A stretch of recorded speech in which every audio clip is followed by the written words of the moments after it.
আজি আমাৰ লখিমপুৰ মাৰ্কাজ একাডেমীৰ কাৰণে বহুত এটা শুভ দিন আৰু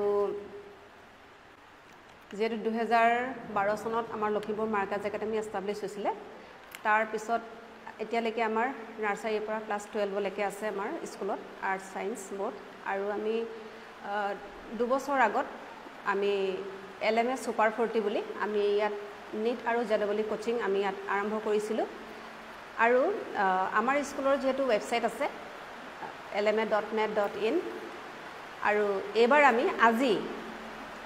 এই শুভ মুহূৰ্তত আমি লখিমপুৰ মাৰ্কাজ একাডেমীৰ এই LMS Super 40 আমি ৱেবছাইট আজি শুভাৰম্ভণি আজি কৰিছোঁ আমি আৰু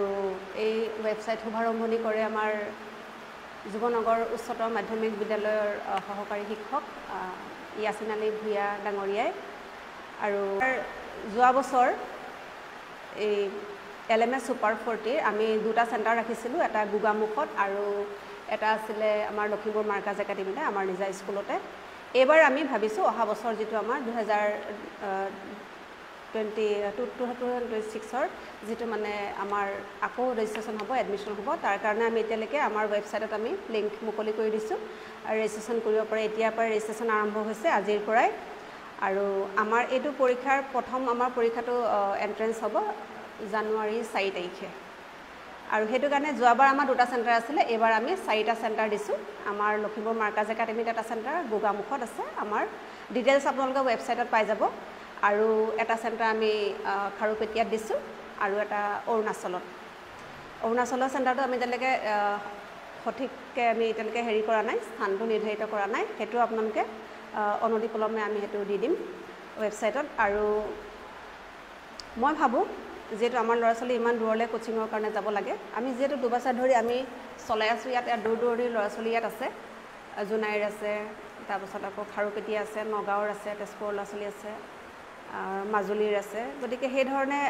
আমি ভাবোঁ এইবাৰো আমাৰ ইয়াত বহুত সংখ্যক ল'ৰা ছোৱালী আৰু আহিব আৰু ফেকাল্টিও আমাৰ দূৰ দূৰণিৰ আছে অসমৰ বাহিৰৰ আছে গতিকে যি ধৰণে সুচাৰুৰূপে আমি চলাই আছোঁ আৰু আপোনালোকৰ দোৱা আৰু আশীৰ্বাদত আমি যি ধৰণে চলাবলৈ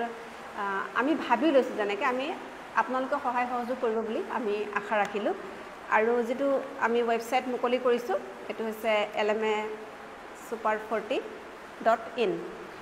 গতিকে যিয়ে বিচাৰে যে ৰেজিষ্ট্ৰেচন কৰাটো তেওঁলোকে ধুনীয়াকৈ ৱেবছাইটত গৈ ৰেজিষ্ট্ৰেচন কৰিব পাৰিব ধন্যবাদ আজি এটা খুব আনন্দৰ দিন এটা খুব ভাল লগাৰ দিন যেহেতু লখিমপুৰ মাৰ্কাজ একাডেমীত lmasuper40.in নামেৰে LMS Super 40 JEE আৰু নিটৰ কোচিঙৰ কাৰণে আমি এটা ৱেবছাইট মুকলি কৰিছোঁ আৰু এই মুকলি কৰি দিয়াৰ লগে লগে আজিৰ পৰা আমাৰ ছাত্ৰ ছাত্ৰীসকলে যেটো আমাৰ ৱেবছাইট আছে এই ৱেবছাইটত ৰেজিষ্ট্ৰেচন কৰিব পাৰিব ৰেজিষ্ট্ৰেচন কৰিবৰ কাৰণে আমি সকলোখিনি সুবিধা কৰি দিছোঁ তাত আৰু লগতে ৰেজিষ্ট্ৰেচন কৰাৰ পিছত নিট আৰু JEE কোচিঙৰ কাৰণে যেটো এন্ট্ৰেন্স এই এন্ট্ৰেন্সটো আমাৰ 4 জানুৱাৰী 2026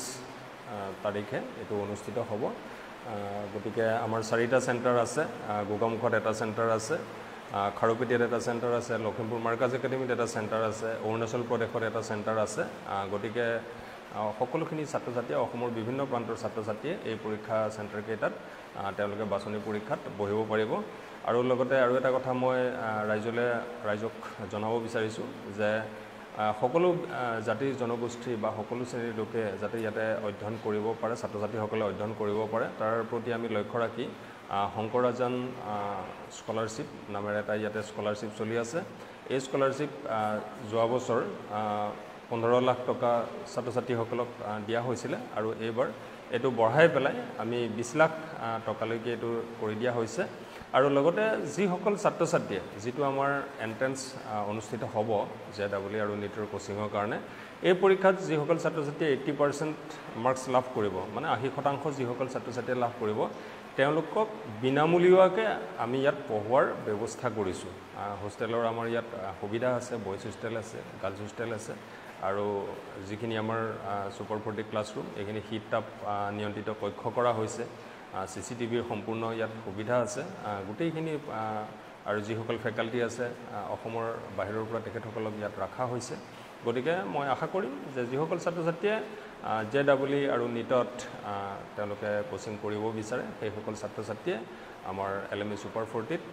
যেটো আমি আজি ৱেবছাইট মুকলি কৰিছো সেই ৱেবছাইটত সাৰ্চ কৰি তেওঁলোকে অনলাইন প্ৰক্ৰিয়াত তেওঁলোকে কৰিব পাৰিব আৰু আজিৰ পৰাই আমাৰ ৰেজিষ্ট্ৰেচন প্ৰক্ৰিয়া আৰম্ভ হৈছে ধন্যবাদ